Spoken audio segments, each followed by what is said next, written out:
Hey, what's up, everybody? Welcome back to the Dr. Quack Podcast. Another great episode here. Thank you guys for tuning in. I really appreciate it. If you can, like, subscribe, check out my YouTube page. Check out my Facebook page, Dr. Quack Podcast. You will even see me as a duck on there in the profile. But I want to get down to it here. There's a few things that are really kind of just upsetting me right now as far as the world of professional wrestling goes. We have, the WWE. They just ran Super Showdown. And, of course, I understand the logistics of it. It makes sense. I get it. You're getting paid a buttload of money. Probably I think it's $100 million over 10 years or something like that just to run shows over there. But they're pretty much horrible. I mean, most of the matches, it was great. Here, let's open up with the Universal title. Really? Why does the Universal title have to be the opening match? Why? It's supposed to be the reason that everybody wants to be a champion is the Universal Champion, the top title in the industry. But no, let's make that the opener, right? Make that the opener. And it's not even really a strong opener. It's Seth Rollins against Baron Corbin. Not really like one of those, oh my God, I need to stop what I'm doing and watch this match. Yeah, it was funny. Brock Lesnar came in after the match, and Heyman tripped. And that was sort of memorable and it was funny. It was cute. Lesnar, of course, getting beat up on that. Seth Rollins, come out looking like a hero. But yet, he didn't cash in his money in the bank, so he continues to have it, which is beautiful. That is probably my happier part of the whole entire show, because I believe just him having it for an entire year, it adds a lot of suspense.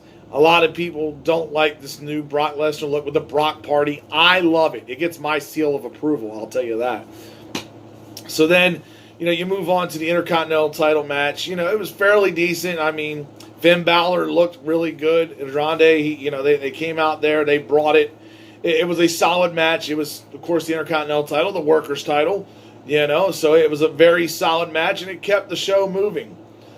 Then you have the 50-man Battle Royal. I know I'm skipping some matches here because some of them, I'm sorry, Lashley versus Strowman, another match that's not really memorable. It's not really, oh my God. Again, I need to turn off whatever I'm doing to watch this. On a Friday at 2, let me reiterate that. Friday at 2 p.m., let's air the show. Most people are working, I fortunately had the day off, which was amazing.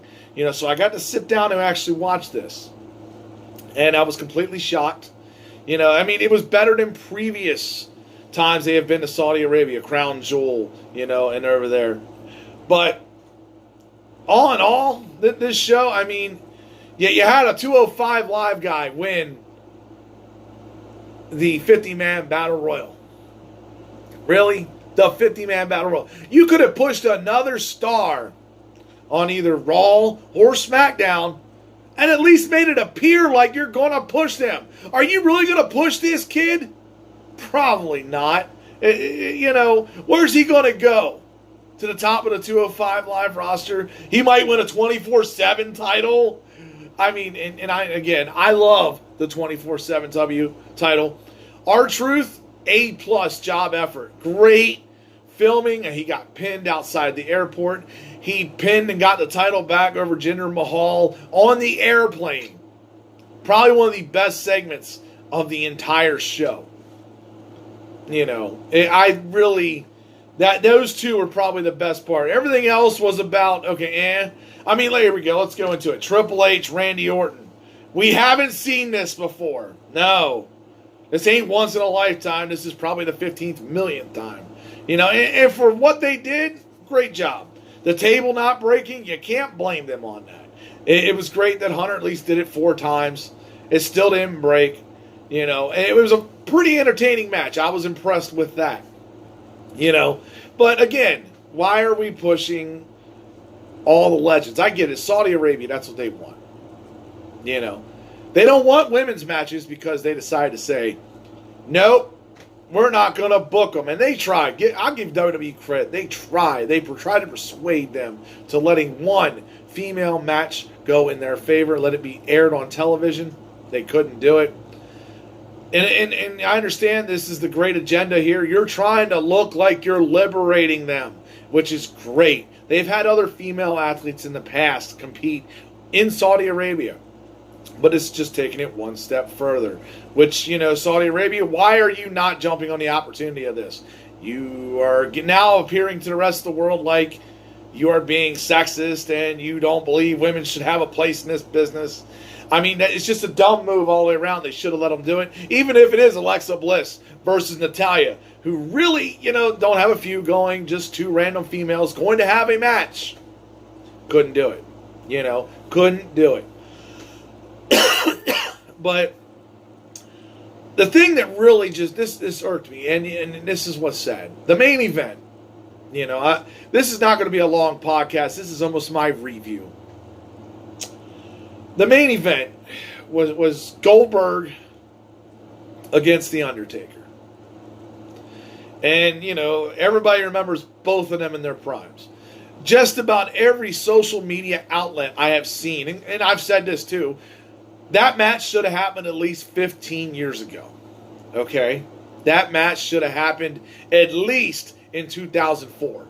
They were both involved in the company. They could have made that happen. That's the bare minimum. They decide to say, no, we're going to not do that because we want to push Goldberg at the time against Triple H. Triple H runs the company, makes sense. But they should have had one match somewhere in there, even if it was on Raw or SmackDown, or the live event, which it shouldn't have been there either, but at least something. But no, let's book it here, 2019 in Saudi Arabia. Super Showdown.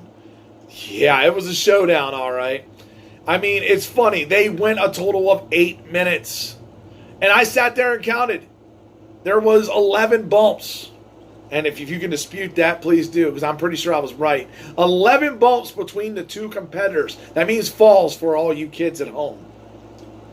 Not really, oh my God. Yeah, punches, kicks. Here, let's take a spear for the third time. Here, let's do a choke slam and a tombstone. Yeah, let's talk about that tombstone and that jackhammer. Both were botched. They were awful. Undertaker almost got killed, dropped on his head. Goldberg almost got killed, getting dropped on his head. And then, to finish it off, probably one of the weakest choke slams I have ever seen. What did he get him, like 3 feet off the ground, maybe? To finish the match. And right afterwards, you can tell the Undertaker's look on it said it all. It was god-awful. He knows it. I mean, he's the consummate professional. I guarantee you, this is my thought, though, if he had another opponent that could actually work. He had Roman Reigns, which, was more in his prime when he worked at Mania. That was a decent match in comparison to this. Brock Lesnar. Everybody likes to bitch about Brock. But when he works the Taker, it looks really good. It doesn't look like the normal, I'm going to throw you around and beat your ass kind of match. They actually have a pretty good match. Undertaker knows how to carry people. He is one of the best. He is the living legend. That night he looked like crap. Partially maybe because of his age, but partially because Goldberg, if you looked at him after that match, looked completely out of shape. He looked like he just started a diet a week ago, like he was conditioning himself, and basically said, here, I'm going to wing it in 100-degree weather. Remember that, folks. 100 degrees. It was a temperature inside there at the time during that match. That's hard enough to breathe in, even if you are well conditioned. Trust me, 10 to 15 minutes in that heat, I have had them matches before. They are the most brutal to you. It's more brutal than going through hardcore wrestling or anything else because you can't breathe. The oxygen is limited. Even being in excellent condition. So I think it was half and half. Do I think Undertaker should have one more match? Yes. I do think so. I do think it should happen at Mania. I don't know who it should be against, but I hope they are conditioned enough to make it at least look like a above average match. I'm sure Taker can still pull that off in his career. He is still the Undertaker. He's one of the best that's ever done this. 25 years plus, close to 30 here. And he stayed loyal to one company. You ever notice that? He stayed loyal to one company. He had the opportunity to go to WCW. He's had the opportunity to go other places. Even AEW. He hasn't gone there yet. Be interested to see later down the road. I mean, Jon Moxley says, hey, I'm going to go down there. I don't like the way they're treating me here in WWE. Good for him, though. I mean, you got the congratulations, you left the WWE title. I mean, the IWGP Championship, same thing. I mean, good God, that wasn't really an earning belt. It was like, here, thank you for leaving the company. Here's your title.